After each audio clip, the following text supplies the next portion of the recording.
Hi. My husband Dave and I grew up with varying levels of participation in the Catholic Church. As adults, we knew that that wasn't for us, but we were missing a sense of community for us and for our kids. In the summer of 2019, we decided to check out a UU church and searched online for some of the congregations in the area. I have to admit, one of the initial selling points of First Parish was that service started at 10:30, not 10. Those extra 30 minutes to get a couple kids out the door in the morning, no joke. Our first visit to First Parish was in the fall of 2019. I remember how welcomed we felt as a family with young children. I remember the land acknowledgement, pronouns on everyone's name tags, and paging through the hymnal and finding a reading from the United Nations. This was not the church I grew up with.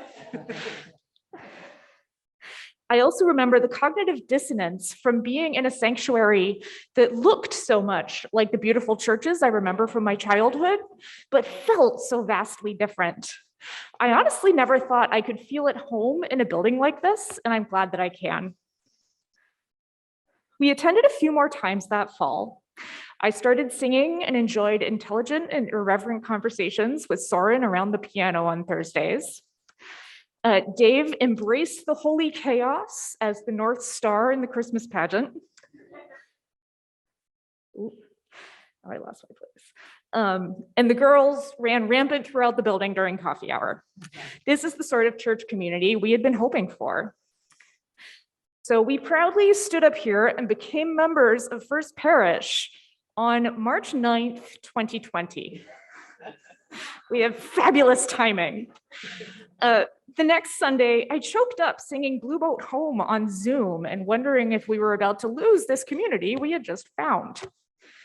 Of course, I underestimated the power of First Parish. We joined in on Zoom, the girls waved to Martha, Dave pitched in with tech support, and the parent support groups were a lifeline for me. We hooked up a laptop to our TV and had family members join us for the Christmas and Easter services. Those many months of remote life weren't easy, but knowing that there was a group of people out there that had our backs was invaluable.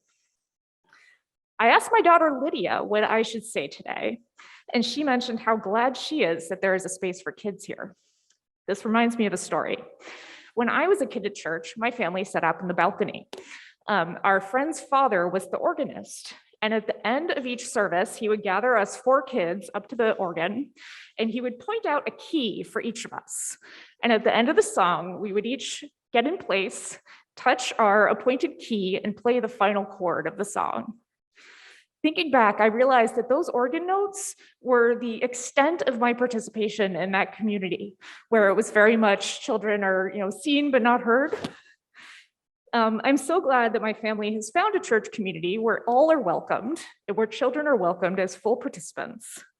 My family increased our pledge by 50% this year out of thanks for finding First Parish when we did.